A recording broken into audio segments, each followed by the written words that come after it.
à tous et bienvenue encore sur la chaîne Team Tokar. Donc là on fait un spécial Twitch, donc cette vidéo sera aussi retransmise sur YouTube après.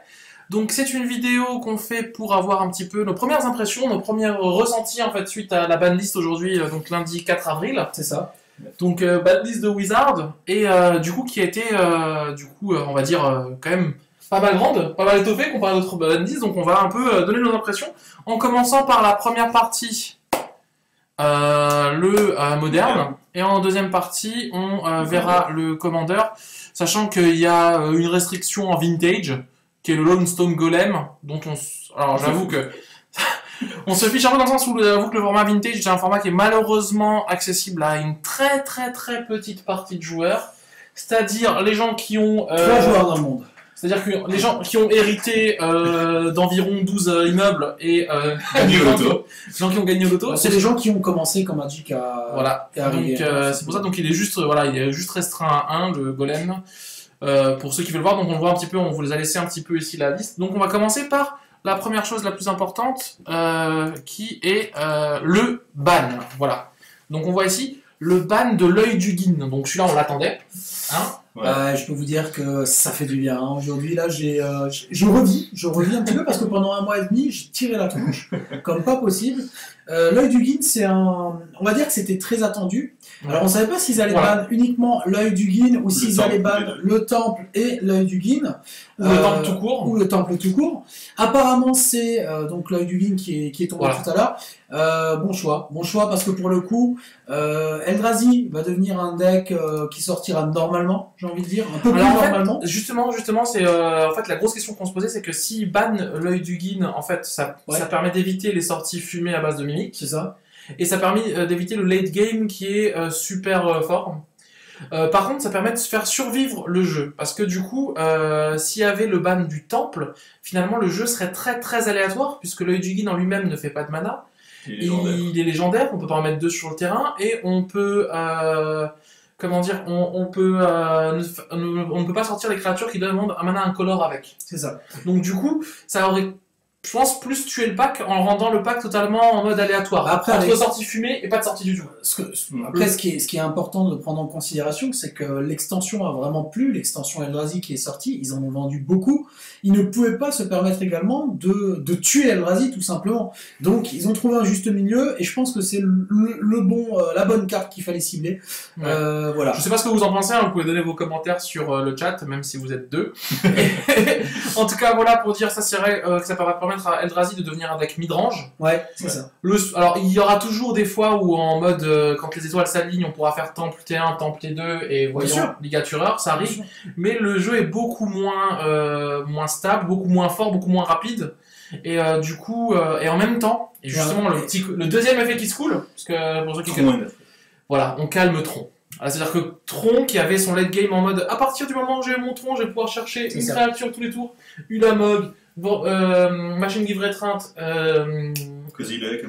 Kozilek Abracul, c'était juste horrible. Du coup, on se dit que peut-être Control, qui ne pouvait pas exister à cause du fait que Tron existait. Control va certainement revenir. Pourquoi? C'est ça, Yumi. Il y a 2 raisons. Il y a l'œil du Guin qui disparaît, donc qui affaiblit un petit peu Tron, qui était un match-up vraiment dégueulasse avec Patriot notamment. Et on a la deuxième raison, c'est l'unban d'une carte qui est très intéressante. Et puis avec le départ je pense qu'il y a aussi le fait qu'avec le départ d'Eldrazi, on avait peur que Tron prenne la relève trop vite. Et du coup, là, ça permet d'avoir, comme dit, Tron qui est calmé. Alors, il y a des versions qui existent maintenant, qui sont sorties, qui jouent Eldrazi avec les lampes du Tron. Du coup, on va voir les 12 lampes du Tron, plus les 4 temples Eldrazi. C'est une version qui va peut-être commencer à exister. Alors, c'est quand même beaucoup moins stable, donc ça nous fait moins peur. Dans le sens où il y a moins de chances quand même de faire tout de suite du mana de manière dégénérée. De toute façon, c'était une erreur. C'était une erreur, je veux dire, de Wizard à la base, parce que pour le coup, il y a eu un tel tollé après le ban de Twin et le ban de Summerbloom, et l'arrivée d'un archétype qui a tout simplement tout dégommé pendant 1 mois et demi. Je veux dire, il n'y avait pas un tournoi où je suis allé en moderne, où il n'y avait pas 6 Eldrazi sur 8, en top 8. Donc à un moment donné, faut peut-être arrêter les conneries. Je suis peut-être un pinailleur, je suis peut-être... De temps en temps, j'ai tendance un petit peu voilà, un petit peu exagérer les choses. Mais là, je peux vous dire une chose, et je l'ai vu et je l'ai vécu, à un moment donné, quand vous vous mettez à rentrer des adorations main deck, ça veut dire qu'il y a quand même un souci. Et le méta, il était biaisé, le méta était dégueulasse pendant un mois et demi. Totalement. Il y avait aucune diversité, il y avait rien du tout. Donc à un moment donné, il fallait en arriver à là. Bon, c'était le mois et demi le pire que j'ai connu depuis que je joue à Magic, parce que franchement, j'ai tellement pas pris de plaisir, de bonheur à jouer que voilà. Et à chaque fois que j'allais sur un événement, bah, j'étais mauvais. Voilà, j'étais mauvais. Alors, voilà. C'est même pas parce que je perdais, c'est parce que je perdais à chaque fois contre un deck qui me paraissait complètement fumé, complètement pété. Voilà. Donc avant de parler aussi de contrôle, pourquoi on parlait de contrôle qui allait revenir, c'est parce qu'en fait il y a eu la d'une carte. On va avoir une. Donc voilà, la première carte, comme dit, je pense que c'est un ban dont voilà, tout le monde est content, tout le monde l'attendait. Je veux dire, même les joueurs d'Eldrazi eux-mêmes reconnaissaient que c'était un petit peu trop Bien fort. Sûr. Donc voilà, c'est la bonne nouvelle du jour. On l'attendait, on est vraiment content que ce soit là. D'ailleurs, même tout le monde l'attendait tellement que le prix était redescendu autour de 8-9 euros. C'est ça. Pour dire à quel point tout le monde pensait vraiment que cet œil allait se faire ban. Donc Bien vraiment, sûr. c'est quelque chose qui était attendu. Maintenant, du coup, nous on se disait qu'il y avait qu'à avoir qu'une seule chose qui allait se passer, c'est ban, et puis on va voir comment ça se passe. Ouais. Là où Wizard nous a un petit peu étonnés, et ça fait du bien aussi, c'est qu'ils se sont dit, bah, on va pas faire que bannir, pour une fois, on va débannir des choses. Et là, c'est vrai qu'on peut au moins féliciter le fait d'avoir pris le risque Bon de le coaching. faire. Bien joué.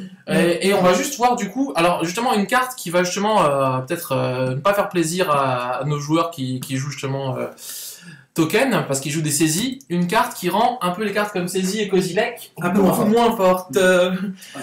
Donc voilà, donc Ancestral Vision, donc on le voit, suspension 4, le joueur ciblé, hein, donc c'est le joueur ciblé, c'est pas vous, pioche 3 cartes. Donc il faut attendre du coup 4 tours, et au bout du 4e tour, on peut piocher 3, donc ça a été débanni, donc c'est pour un peu aider le bleu qui était en train de mourir en ce moment en moderne, hein, qui était, enfin, il existait dans des packs en tant que couleur. C'était des niches. Il y avait certains tournois, il y en avait un, il y en a en trouvé un ou deux.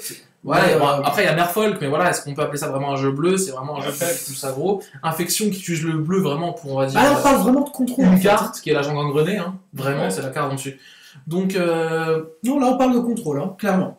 Donc c'est vrai que c'est. Oui, c'est ça, tu te fais rect, oui. Ça, c'est totalement ça, Nathan. On a nos commentaires sur Twitch qui jouent token et qui jouent au moins 6 ou 7 sorts de discard. Donc, on va juste expliquer pourquoi discard c'est moins bien quand on joue des sorts qui font piocher 3. C'est que, ok, on fait du 1 pour 1, on te vire une carte, toi, le tour d'après, tu pioches 4.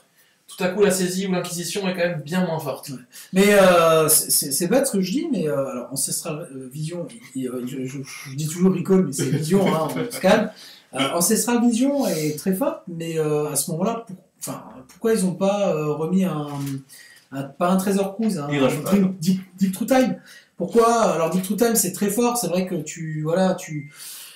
c'est pas mal, mais ce que je veux dire par là, c'est Ancestral Vision, c'est pas dégueulasse non plus, quoi. Et je pense que c'est presque quasiment équivalent, je sais pas ce que t'en penses, Coco. Mais Deep True Time, je parlais de Deep True Time, mais bon. Non.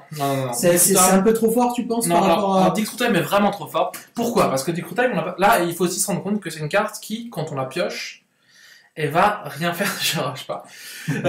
Elle va nous faire attendre 4 tours. C'est-à-dire que pendant 4 tours, on va faire ce qu'on appelle du card disadvantage. Pendant 4 tours, on aura une carte en moins, en fait. Pendant 4 tours, on aura finalement une carte dans notre main qui aura servi à rien. Et c'est au bout du 4e tour qu'elle développe tout son potentiel. Il faut se rendre compte qu'on est en moderne, et qu'en moderne, il n'y a pas de moyen d'abuser de cette carte, comme il y a en Legacy, avec l'agent Shardless, agent sans éclat, Shardless Agent, qui permet de cascader directement le sort, et qui du coup, sous l'effet de la cascade, permet directement de piocher 3 comme ça. Ah, on est d'accord. C'est aussi un mauvais top deck. Pareil en Legacy, quand on le chope, on peut faire Brainstorm, remue-ménage, le remettre au-dessus, fetcher et mélanger la bibliothèque. En moderne, la seule chose qu'on peut faire, c'est la poser et attendre les 4 tours. C'est con ce que je dis, hein. Tu la joues dans un Patriot par exemple. Tu l'as dans ta main de départ, tu as un collé à sort aussi main de départ. Tu as aussi un choix. Un choix qui est judicieux. Est-ce que tu poses ton bleu et tu gardes ton collet à sort en espérant que le mec, quand il aura landé son 2e land et qu'il joue son sort à 2, ben, tu puisses le contrer? Ou est-ce que tu pars en mode Ancestral Vision et voilà. C'est aussi un choix qui va Ça faire. commence. Ouais, ça dépend bien sûr. Donc, si du tu coup, commences. voilà, donc ça que les gens sont un petit peu tous. Alors, il y a une grosse hype, gros mouvement, gros buzz sur cette carte, tellement que des sites de vente ont quasiment planté, et que cette carte est passée en gros de 20 minutes à de 10. Elle avait monté un peu ces dernières semaines parce qu'il y a des gens qui pensaient peut-être que ça allait venir, c'était à 10 euros alors que ça en valait 5. Et là, c'est monté à 35 euros et c'est en train limite de toucher les 40. Alors, je pense que là, il y a vraiment des gens qui n'ont pas compris que c'est très fort, mais que ça ne rentre pas dans tous les archétypes. Voilà. On va avoir des archétypes dans lesquels, par exemple, Infection, c'est pareil, tour 5, tour 4, t'es déjà censé avoir tué la personne en face. Dans les jeux comme UR Storm, avoir une carte qui, quand on part en plan Storm, on peut pas la jouer tout de suite, c'est pas bon. Dans Scape Shift, c'est pas bon non plus. Finalement, ça rentre pas dans énormément d'archétypes. Ça rentre pas dans tous les archétypes, c'est ça. Il y a beaucoup de hype autour, c'est vrai. Va falloir peut-être trouver le. C'est une très bonne carte, mais je pense qu'il va falloir quand même. Elle vaut. Alors, je vous le dis tout de suite, ne l'achetez pas à 35 euros. Ça ne vaut pas 35 euros. C'est très fort. C'est vraiment très fort. Il faut se rendre compte. Piocher à Magic, dans un jeu de cartes, piocher, c'est avoir plus de solutions, c'est-à-dire avoir plus de possibilités de répondre aux menaces et aux solutions adverses. Donc piocher, ça a toujours été très fort, et en jeu, surtout pour un coût de mana qui est très très faible. Ouais, donc ça, on va pas, nous faites pas dire le contraire, mais c'est pas non plus une carte abusive en ce moment sur Moderne. Je pense que c'est un unban qu'ils ont fait, ils ont pris un risque pour voir ce que ça va donner. Alors si on arrive à trouver un deck dans lequel c'est trop fort, ça risque peut-être de repartir. Mais pour l'instant, vu ce qu'on voit du Moderne, vu les decks Infection, vu les decks Burn, vu les decks Affinity, vu la vitesse du Moderne, on se dit que finalement c'est une carte qui n'est pas si forte que ça. Ça ne va pas impacter le. Parce que finalement, en fait, du coup, quand on l'a en main de départ, en fait, c'est une carte en moins. C'est comme, en gros, c'est comme si au tour 4, on avait eu une carte en moins. Donc c'est-à-dire que si on s'est fait tuer avant le tour 4, c'est une carte qui va servir à rien. Bien sûr. C'est une carte qui va être très forte quand on va réussir à survivre au tour 4, et c'est pour ça que là on va en revenir, attention, à un sujet qui nous tient un peu à cœur. On va peut-être pouvoir ressortir nos bons vieux Patriot Control, nos bons vieux rouge, bleu, blanc du contrôle du placard.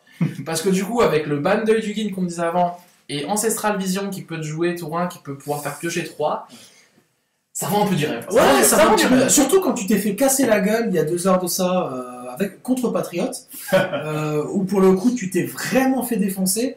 Bah pour le coup c'est vrai que ça donne envie de remonter le deck, ça donne envie de le tester aussi. Et d'ailleurs je propose en direct, parce que je prends l'initiative et je suis comme ça dans la vie de tous les jours, messieurs et mesdames, d'éventuellement faire une partie cocatrice, et on mettra la vidéo. Voilà, et on mettra la vidéo éventuellement sur YouTube également, pour ceux qui veulent voir un espèce de patriote, un contrôle avec Ancestral Vision. Et ça permettra un petit peu aussi de vous montrer peut-être la puissance de la carte, ou pas. Voilà. Merci à notre seul spectateur qui est là. Non, il y a Strepsil, on est deux. Strepsil. Donc Strepsil est là avec nous, voilà. C'est cheaté, Vision, bordel. Donc là, on sent, alors ce que vient de nous dire là Strepsil, c'est que c'est vrai que Vision, en Legacy, c'est très fort. Vision en EDH, c'est fort. Quand on commence en EDH et qu'on fait tour 1 Vision, on va souvent gagner la game. Faut pas se mentir. On va pas se mentir, on va pas commencer à raconter des Jérémiades. Après, comme dit, et je maintiens ce que je dis, je pense qu'en Moderne, ça peut se tenter, et j'aimerais quand même pour une fois, parce que voilà, on est toujours souvent enragé sur Wizard, de leur dire voilà, ouais, machin, c'est pas cool.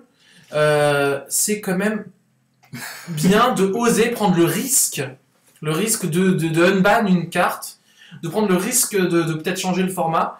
Et du coup, il va jouer 4 Wasteland Strangler. Pourquoi? Ça permet de pouvoir jouer en... les sorts à cascade qui servent à rien.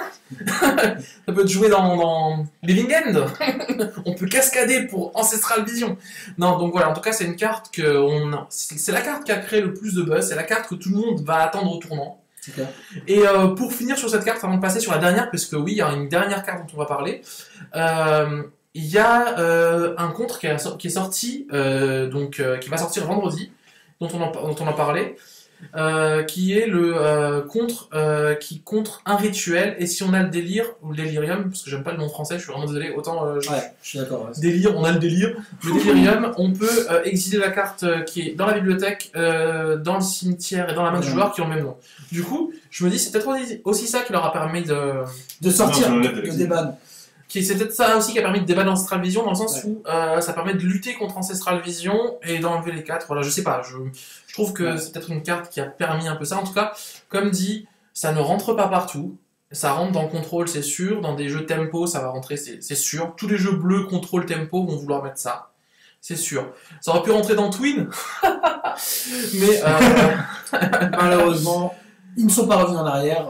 Voilà, c'est peut-être pas plus mal. Voilà. Et là, par contre, on va rentrer dans une carte qui est attendue par beaucoup de joueurs et du coup qui explique aussi le fait que Stoneforge Mystic n'a pas été unban.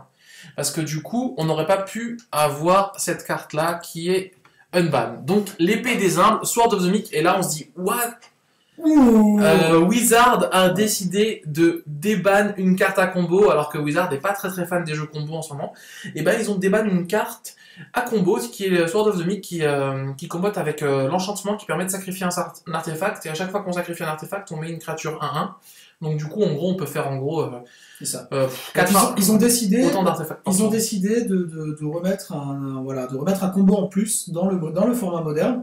Alors c'est pas dégueulasse. Par contre, c'est vrai que c'est une carte. Ah, tu l'enlèves de l'exil. Je viens de comprendre le. D'accord. Excusez-moi. Alors on fait un peu sur Twitch là, donc c'est un peu interactif contrairement aux autres vidéos YouTube qu'on va faire. C'est qu'en gros, on peut jouer la 3-2 Eldrazi qui est sortie pour pendant qu'elle est dans l'exil, on te le remet dans le cimetière. Attention là, Streptil nous sommes Streptil nous sort des combos. Attention là. Donc le prix du Strangler va monter x4 suite à cette vidéo. Au moins. Bah, s'il y aurait eu 200 000 vues, d'accord, mais c'est pas le cas. Donc il y a des moyens de se battre un petit peu contre. Ouais. Alors c'est vrai que c'est une carte que peu de gens connaissent. Hein, parce que, enfin personnellement, moi je l'ai très peu vue jusqu'à présent. J'ai pas eu la chance de la jouer aussi, mais c'est vrai que c'est apparemment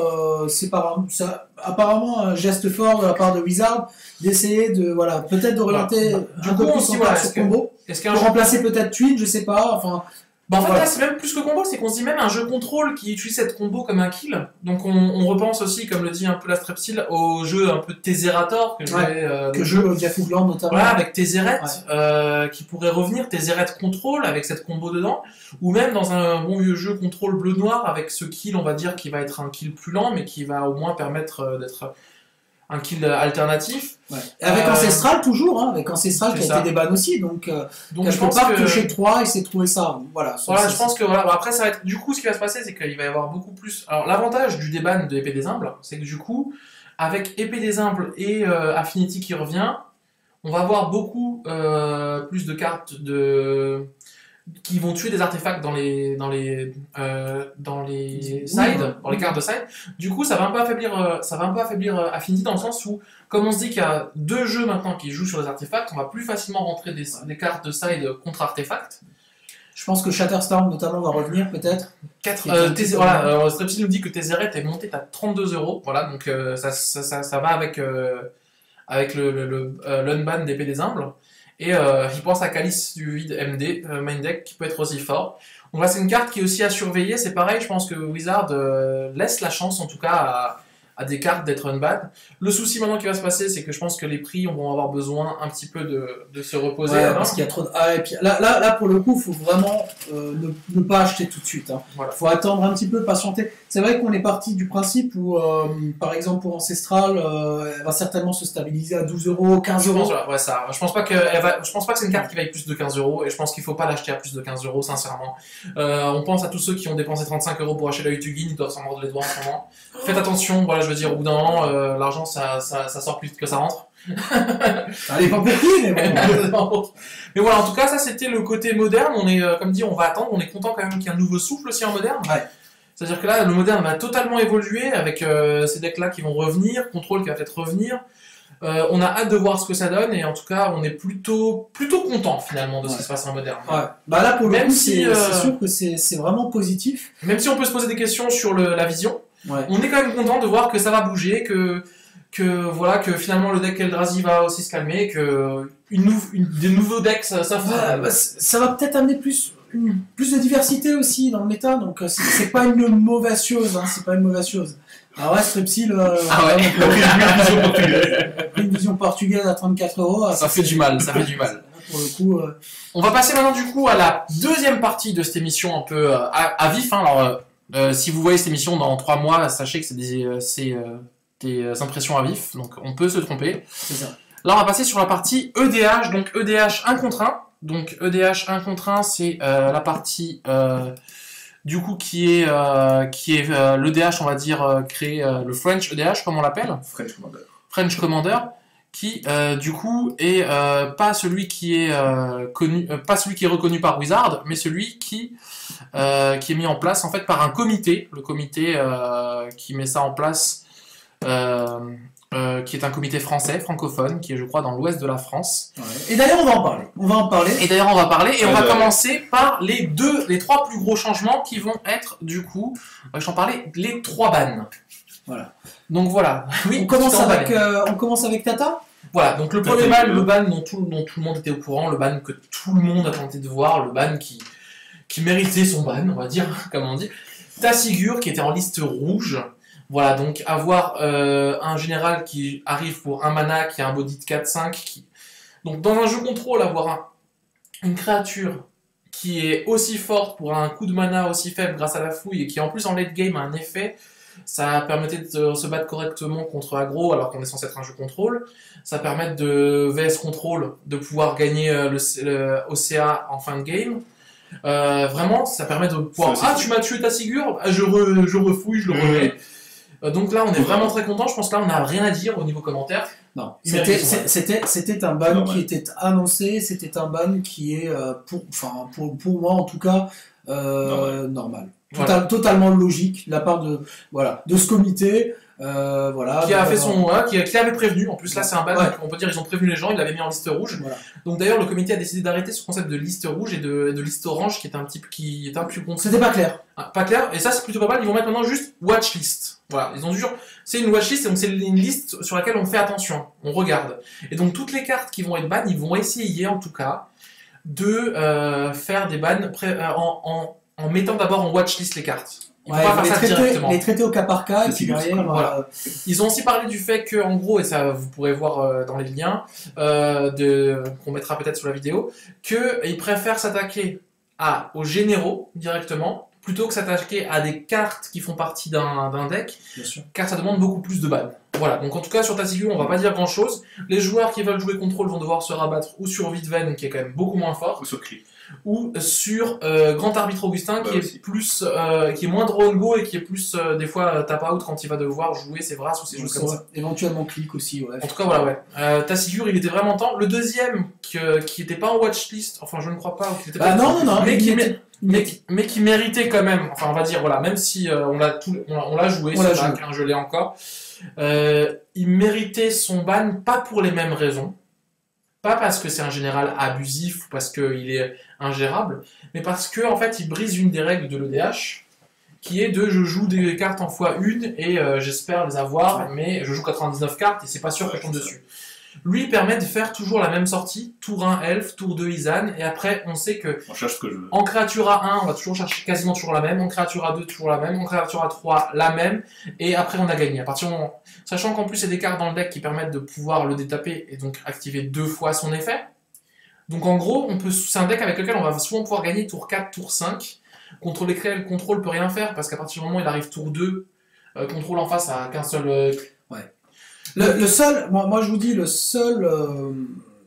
j'ai un peu une dent là contre ce comité-là.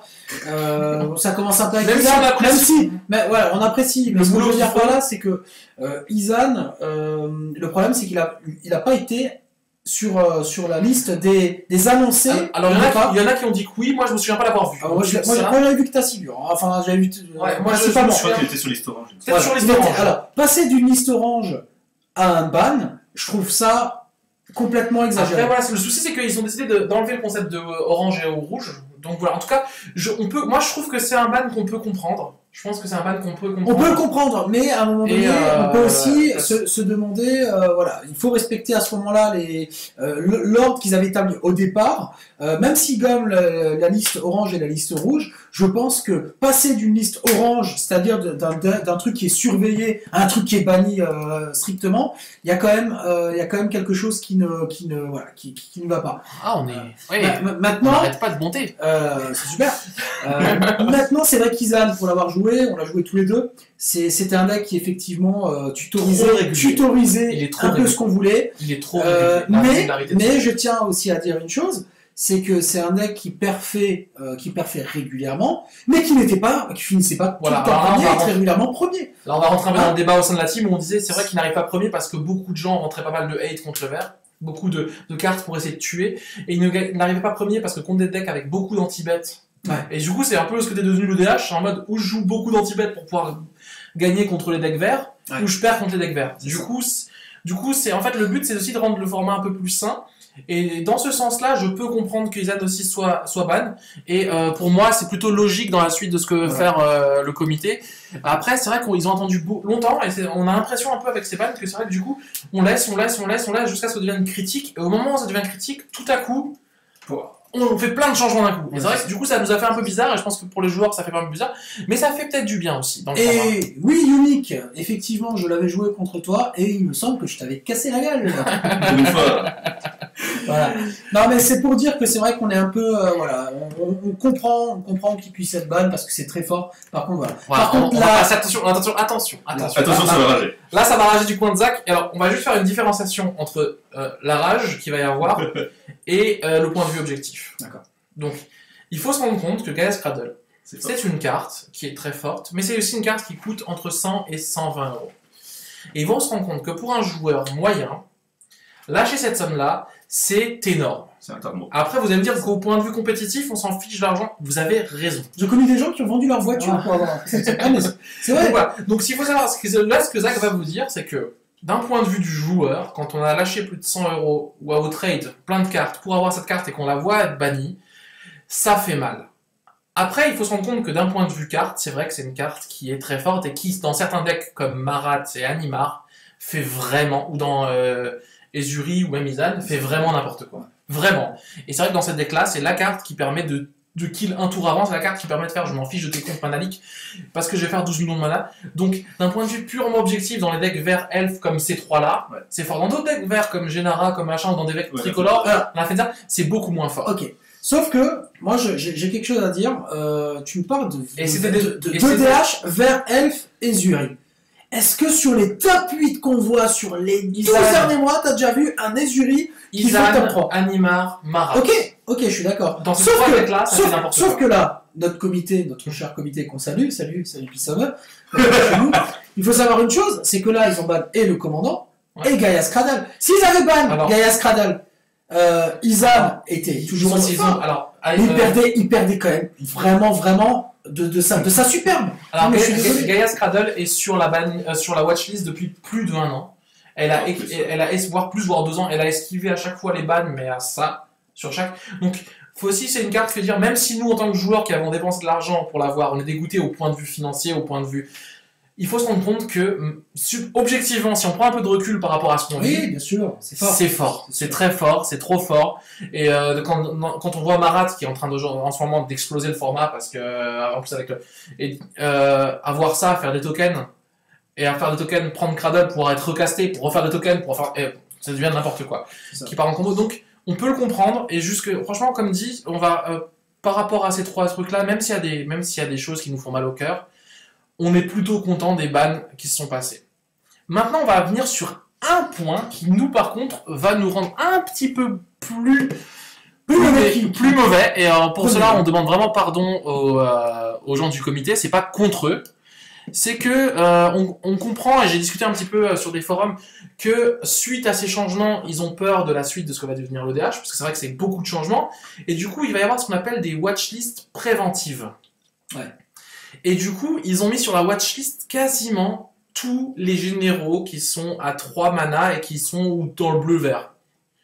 Donc du coup, on va en watchlist, on va avoir Marat, qu'on peut comprendre, parce que du coup, maintenant que Tassigur est parti et qu'Izan est parti, Marat est déjà très très fort, même s'il perd Cradle, mais voilà. C'est un deck à combo, donc un deck à combo, je peux comprendre qu'on puisse le mettre sous surveillance, pour voir ce que ça donne. Comme ça, Animar, c'est aussi un deck donc avec le bleu et le vert, parce que ils ont dit qu'en gros, en ce moment, le bleu et le vert polarisent trop le format. Donc, Seb Soufflenheim qui nous dit que le vert est trop fort, c'est vrai qu'en ce moment, dans le format, le vert est trop fort, et on peut le voir ici juste sur le site, où il nous montre un peu les parties des commandants verts sans bleu, les commandants bleus sans vert, et les commandants verts et bleus, et le reste des couleurs. Voilà, donc on se rend compte quand même que que le fromage n'est pas très juste. Le mardu. Voilà, donc du coup je comprends tout à fait. Comme dit Animar, Marat, qui sont des jeux combos qui peuvent être totalement broken si le format, si ta figure part du format et si Zan part du format, je peux comprendre. Par contre, il faut se rendre compte que alors le ban de Gradle tue quasiment dans l'œuf et Zuri. Ah oui, il le condamne à mort. Et ensuite, comme dit, il y a deux autres généraux que je ne comprends pas, et là c'est là le point qui moi me dérange. Ça va être premièrement, et c'est Gennara, qui a beau être un commandant à 3, n'a aucune capacité de pouvoir faire des combos, n'a aucune capacité de pouvoir se protéger comme Animar, ou de pouvoir pondre des tokens à la place de mourir comme Marat. C'est une carte très forte. Alors, attention, je ne dis pas qu'elle n'est pas forte. C'est très très fort, ça peut grossir. Mais c'est une carte qu'on appelle faire, une carte juste. Elle a rien de broken, elle a rien de cheaté. Donc la mettre dans la watchlist, je trouve ça pas trop normal. Même si c'est un très bon deck et qui va d'ailleurs devenir peut-être meilleur avec ta figure qui part. Mais je trouve pas que elle a le potentiel de devenir broken, le potentiel de devenir abusive. Et deuxièmement, Narset qui du coup pourrait être le deuxième deck contrôle après ta figure qui part. C'est un deck qui quand même ne fait rien avant le tour 6. Ouais. C'est un deck qui ne peut pas gagner sans sa... Enfin, qui va gagner quoi? Grâce à Narset ou des Planeswalkers. C'est un peu une sorte de... Voilà, je gagne une Planeswalker. Qui, quand elle se prend un Wasteland par-ci, une Tectonic Edge par-là, est trop hors tempo. Dans un format où avec Animar, Marat et compagnie, on peut gagner dans les 4-5 premiers tours. Ouais. S'il a pas ses comptes comme il faut, je trouve que l'avoir mis en watchlist, c'est vraiment middle. C'est ça. Là, de ce qu'on nous dit, c'est on est d'accord pour Tassilu, on est d'accord pour Izan, Gareth Craddock, on est aussi d'accord, même si ça nous fait du mal. Ça nous fait du mal. Marat Anima, on trouve que c'est plus ou moins normal parce que c'est complètement broken vu que Tassilu n'est plus là et faut faire quelque chose. Par contre, Gennara et Narset, mais comment ils ont pu arriver à ces deux? Mais est-ce qu'ils se sont concertés comme nous? On se concerte ici, ils se sont dit. Je pense que les mecs, on a Joe Boss. Hello Joe Boss. Salut Joe Boss. On va défoncer le contrôle. Là, pour vous, contrôle est surreprésenté. J'aurais compris ça, qu'il défonce contrôle, s'il n'y avait pas la dernière carte. Là, on ne comprend pas. Voilà. On n'en parle pas encore parce qu'on va y venir. On va venir sur la dernière carte. Moi, ce que je ne comprends pas, c'est comment. Sur la liste. On a Sébastien qui nous dit dans sa femme si on s'attaque toujours aux généraux, le problème c'est qu'au bout d'un moment, on les met tous. Non mais là, on a juste l'impression. Les mecs, le DH, c'est un format où on doit prendre plaisir. Donc, on crée un général. On va le faire altérer avec par exemple Nordic Queen, qu'on salue, qui est super sympa, qui est notre partenaire depuis longtemps. Salut Nordic. Il faut savoir une chose, c'est qu'à un moment donné, quand un joueur il se met à jouer son deck, il le travaille, qui fait altérer ses cartes, etc., et qu'on voit une liste, une watchlist qui est énorme. Moi, je la trouve énorme cette watchlist. C'est vrai que la watchlist, on a l'impression que la watchlist, on a pris on est allé sur les decks qui perfent, on a pris tous les decks qui perfent en top 8, on les met tous en watchlist. C'est ça. Ou autre chose, parce peut-être que les membres du comité, aucun membre du comité ne joue ces non, je déconne. Ce que je veux dire par là, c'est qu'à un moment donné, les mecs, soyez faire et soyez Narset, pourquoi Narset? Elle sort tour 7, tour 6. Ça veut dire que vous avez le temps. Vous avez 6 tours pour garder au moins 2-3 anti-bêtes ou 2-3 gauche. Non, alors anti-bêtes, non. Anti-bêtes de masse. Mais elle peut attaquer qu'au tour 7 à moins d'avoir un terrain qui donne la célérité. Ou des bots. Et c'est vrai que si on va dans cette optique-là, on va juste peut-être rebaisser un petit peu le son. Dans cette optique-là, je veux dire, Doran est un Planeswalker à 3 qui joue du vert. Un commandant à 3. Anafenza est un commandant à 3 qui joue du vert. Enfin, on peut aller loin dans cette optique-là et je veux dire, faut qu'on fasse attention. C'est moi qui ai une co de merde ou pas? Alors je sais pas, je bosse, nous on fait ce qu'on peut. Alors normalement au niveau de la co, on a un peu de lag, mais après comme il dit, logiquement on fait ce qu'on peut. Comme après cette vidéo, on va essayer de l'uploader sur YouTube pour ceux qui n'ont pas pu la voir. Mais en tout cas voilà quoi, merci pour vos commentaires, merci de faire vivre un petit peu cette chaîne qui est toute nouvelle. Et donc du coup pour finir, voilà, en tout cas on se pose des questions pour la watchlist, même si on répète, on n'a rien contre le comité et qu'on comprend que vous préférez ratisser large plutôt que tout à coup devoir ban un truc en urgence. Mais il y a des choses qui nous paraissent bizarres, et juste pour finir, et on est désolé pour vous, mais là il y a juste une chose sur laquelle on n'est vraiment pas d'accord, et s'il y a peut-être un point à retenir du commandant, c'est ce point-là, Cataclysme est enlevé de la watchlist. Ça veut dire que Cataclysme n'est même plus sous surveillance, pour eux c'est une carte normale. C'est ça. Alors, on va juste vous dire, vous donner un élément, d'accord? Sur le dernier tournoi qui a été joué à Démonique, on a regardé en live. Top 8, quart de finale. Top 8, quart de finale. Genara versus Marat. Genara versus Marat. Je vous donne un petit peu le contexte. On a Genara qui est vraiment pas bien. Qui va mourir tour d'après. On a Marat qui est en pleine bourre. Qui a plein de créatures, qui fait sa vie, qui fait popper, tac, etc., etc. On a un top deck majestueux de Cataclysme du joueur de Genara qui renverse complètement la game et qui win derrière. Et à ce moment-là, on ne peut pas dire qu'une carte comme Cataclysme n'est plus en surveillance. Il y a quelque chose qui ne va pas. On banne Cradle, on banne Cradle parce que c'est trop fort, ça fait du mana, etc., etc. Donc on condamne certains decks. Puis derrière, une carte comme Cataclysme, ouais, c'est vrai qu'il y a certains moments quand tu vas top decker, bah ouais, c'est pas fort. Non mais oh les mecs, faut arrêter. Cataclysme, c'est une carte qui est complètement fumée. C'est une carte qui redonne comment dire de la puissance à contrôle à GA. GA va devenir très très fort. Est déjà devenu très fort et va rester très fort. Voilà. Sachant que cette carte-là, bon, elle va être jouée dans quoi? Elle va être jouée dans GA, elle va être jouée dans Geist. Donc Cataclysme, alors on rappelle juste pourquoi Cataclysme est trop fort. C'est que Cataclysme a la possibilité de faire quelque chose que normalement aucune carte peut faire à elle toute seule. C'est qu'elle peut renvoyer la partie à zéro, et même plus que ça, renverser la vapeur. En fait. En sens, c'est chaque joueur choisit parmi ses permanents qui contrôlent un artefact, une créature, un enchantement et un terrain, et sacrifie tout le reste, donc tout ce qui est Planeswalker et compagnie reste. C'est-à-dire que nous, en tant que joueurs qui jouons Cataclysme, on peut déjà attendre que la carte arrive, on commençait à stacker 2-3 landes dans la main, jouer Cataclysme au moment où il faut, lander derrière, garder notre grosse créature, garder notre général, le truc qu'on sait qu'on veut garder, et avoir le joueur en face qui non seulement perd ses créatures comme une race, mais derrière perd aussi ses landes comme un Armageddon. Et du coup, ça fait n'importe quoi, surtout dans des decks comme Geist, qui vont pouvoir attaquer, dans des decks comme Genara, qui peut garder son commandant, dans des decks comme Grand Arbitre, qui fait qu'en plus, les sorts adverses ensuite coûtent 1 de plus, et les siens coûtent 1 ou 2 de moins. Du coup, ça permet vraiment de renverser entièrement une partie pour une carte. Sauf si Sigarda est en face. Voilà. Donc c'est un petit peu, on se dit c'est quand même une carte qu'on comprend pas pourquoi on l'a enlevée de la watchlist. Pour moi, c'est une carte qu'il faut garder sous l'œil parce que c'est une carte qui, pour moi, faut la bannir dès qu'elle dépasse un petit peu les tops. Donc je pense que là vraiment c'est le point que je ne comprends pas. Même si Blanc, alors voilà, la justification du comité, parce qu'ils ont quand même pris la peine de justifier leur choix et pour ça on les remercie. Que Blanc en ce moment est un peu la 4e couleur seulement jouée en ETH.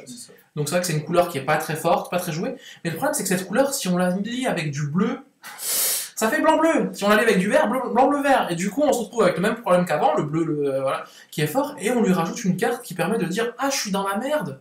Cataclysme. Et je trouve ça dangereux, et le fait de dire qu'avant qu'elle soit ban, il va falloir qu'elle repasse en watchlist. Ensuite de la watchlist, il faudra qu'elle passe, c'est-à-dire que...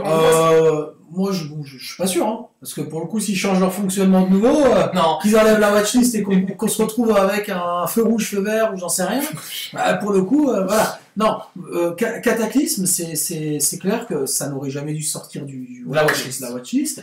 Et on fait des bonnes balances. On peut des bonnes balances. Allons-y, soyons fous. Voilà. Mais surtout qu'il faut se rendre compte qu'à côté de Cataclysme, il y a eu Horde de l'hiver qui a été déban. Donc on vous laisse juste imaginer. Imaginons juste une partie où on a Geist ou Grand Arbitre, dans ces jeux bleu-blanc dont on parlait, qui nous pose Horde de l'hiver et qui 2-3 tours après nous fait Cataclysme. C'est-à-dire qu'en gros, on n'a plus qu'un seul terrain et on peut dégager qu'un seul mana par tour. Sachant que Cataclysme dit qu'on peut garder un artefact, une créature et un terrain, on peut garder notre général, un terrain, Winter Orb, et lander derrière et avoir un contre en backup. Je veux dire, comment est-ce qu'on veut revenir de ça derrière? Tu reviens pas? Donc voilà, donc en tout cas, voilà, c'était un peu le dernier point qu'on voulait voir, on l'a gardé pour la fin parce que c'est celui sur lequel on s'est un peu tous mis d'accord. Sur les autres points, des fois, on avait un peu des... Mais en tout cas, voilà, non réaction à chaud, j'espère que J'espère qu'elles vous ont plu. C'est une émission qu'on fait un peu nouvelle. Voilà, on a essayé d'être le plus réactif possible, de pas faire une émission 3 jours, 1 semaine, 2 semaines après. Ouais, ça fait, Là, elle arrive directement le soir même, donc c'est vrai que du coup, on va être un peu plus méchant, plus mauvais parce que c'est sur le moment. Donc nos réactions, elles n'ont pas encore eu le temps de se reposer. Après, c'est vrai que ce qui pose de... aussi le problème, c'est, ne m'en voulez pas, hein, mais non, le comité donc, qui prend les décisions, c'est un comité qui est indirect à Wizard. Je ne pense pas qu'il se concerte avec Wizard, puisque c'est un format qui n'existe pas en 1v1. C'est ça, c'est un format qu'on appelle non légal. Voilà. Et ce que je veux dire et par qui là, cherche à devenir compétitif. c'est ça. Alors que le DH n'est pas compétitif par essence. Ouais. Le problème qui se pose, c'est pourquoi un groupe finalement de personnes qui, entre guillemets, ont créé, alors je sais pas s'ils ont créé, ou Je pense que c'est préparé, peut-être eux qui ont créé le format. On est d'accord, mais je pense que c'est des personnes qui devraient avoir à un moment donné peut-être Des comptes à rendre. pas des comptes à rendre, mais qui devraient voilà, rentrer en contact avec des gens qui font de l'EDH, peut-être un peu partout en France. Ils en font aussi. Et du coup, peut-être que dans ce comité-là, on devrait inclure à ce moment-là peut-être une personne qui est représentative de chaque pays. Peut-être pas de chaque pays, mais Ce serait bien. de chaque région, ou de chaque, par exemple, le pôle sud, le pôle est, le pôle ouest, etc. Mais c'est con ce que je dis. Ça pourrait être Mais à un intéressant. moment donné, inclure un peu tout le monde, que tout le monde se sente concerné. Parce que là, on fait des choix dans un coin. C'est pas des choix qui sont directement venus de chez Wizard. Donc voilà, puisque le jeu n'existe pas Alors c'est vrai que normalement, voilà, c'est vrai que mais on s'interroge. si le jeu devient de plus en plus, et ce qu'on espère, devient de plus en plus reconnu, ce format-là, puisque on rappelle Sword of the Beak, on rappelle que le format de H1V1 n'est pas le format reconnu. Donc si vous avez pas envie de jouer avec ces bandes-là et ces bandes-là, rien ne vous empêche de jouer en format multijoueur. Et on rappelle que même les bans du format multijoueur, Wizard précise bien que c'est des bans qu'on vous conseille, mais en vrai, en multijoueur, vous avez le droit de faire ce que vous voulez. Exactement. Parce que ça reste un format qui est censé être fun à la base. Donc pour ceux qui n'ont pas envie de cet aspect compétitif, on vous conseille tout à coup le côté multijoueur. Après, c'est vrai que pour le côté compétitif, ce côté 1v1 à 30 points de vie, il a besoin, je pense, d'évoluer. Et c'est vrai que dans cette évolution, je pense que aussi dans les choix de ban, après, on ne sait pas du tout quels sont les Ouais, bien tests, sûr. tout ce que vous faites, et on n'est pas en train de vous dire que votre travail n'est pas bon. On sait que vous passez des heures et des jours et des mois à essayer de discuter, de voir et d'essayer de faire des tests. Et je pense que il y a beaucoup de joueurs comme Jocelyn et comme Asimov et d'autres joueurs comme Felvin qui vont The Sword, qui vont dans les forums de Magicville, dans d'autres forums sur Facebook, qui vont discuter avec des joueurs d'autres pays, Qui sont même quelque part spécialistes sur le format voilà, EDH. qui savent très bien jouer, New Trader compagnie. Donc vraiment, on sait que vous faites du bon boulot. C'est juste qu'après, nous en tant que joueurs, peut-être, on a aussi nos impressions. Et c'est vrai que des fois, on se pose des questions sur certains choix. Et c'est vrai qu'on aimerait aussi un peu ce côté transparence et ce côté un peu plus représentatif des joueurs, dans le sens où c'est vrai que vous faites du bon boulot. Mais si vous pouvez avoir un représentant de chaque région, peut-être un représentant italien, un représentant espagnol, pour qu'on rende ce format pas seulement un format français, c'est ce que vous essayez de faire, vous essayez d'en faire un format international, qui soit peut-être même à terme reconnu par Wizard, c'est ça. On sait jamais, c'est comme ça qu'est né le DH de base. Donc en tout cas voilà, merci pour tout ce que vous faites, mais voilà, nous on avait ces impressions-là, et comme dit, elles sont à vif, donc d'ici 2 semaines, on se disait en fait, ça avait raison, on a pris le temps de réfléchir, mais là pour le moment, on est un peu perplexe sur ça, et on aimerait... voilà. Et comme ça on peut jouer le P9. Nous, c'est vrai que Sword of the Meek, ça va un peu calmer, quoi. Sword of the Meek! Bleu Noir va revenir! Esper va revenir! C'est parti! Ouais. Et sinon, un petit mot juste par rapport à l'extension qui vient de sortir aussi, parce que Innistrad vient de sortir. On a donc fait chacun, enfin, plus ou moins nos AP.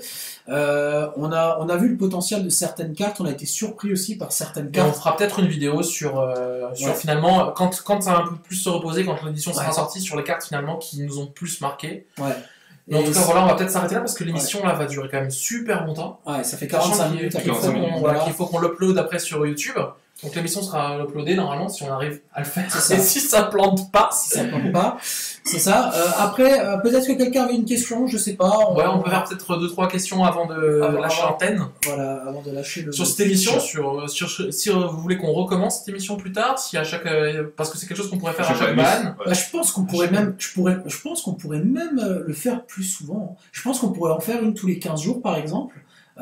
simplement pour... après, ça peut être des émissions à thème, mais c'est vrai que quand on voit qu'on peut être suivi, qu'on a peut-être des gens qui sont intéressés... On peut être 4. En fait, 4, c'est bien. On peut être 4. Voilà, mais on commence à 4, on finira à 400, je vous le dis, moi. Moi, je vous le dis, croyez-moi. En tout cas, voilà, bon. En tout cas, là-bas, vu qu'il n'y a pas vraiment de questions qui arrivent, on vous remercie encore une fois de nous avoir suivis. Comme d'habitude, pour ceux qui regardent sur YouTube, n'hésitez pas à liker, à partager, à venir de plus en plus nombreux. En fait, on a besoin aussi de vos commentaires pour pouvoir s'améliorer. Vous voyez que ces derniers temps, on essaie de mettre en place Twitch, on essaie de mettre en place des choses nouvelles, on essaie de s'améliorer.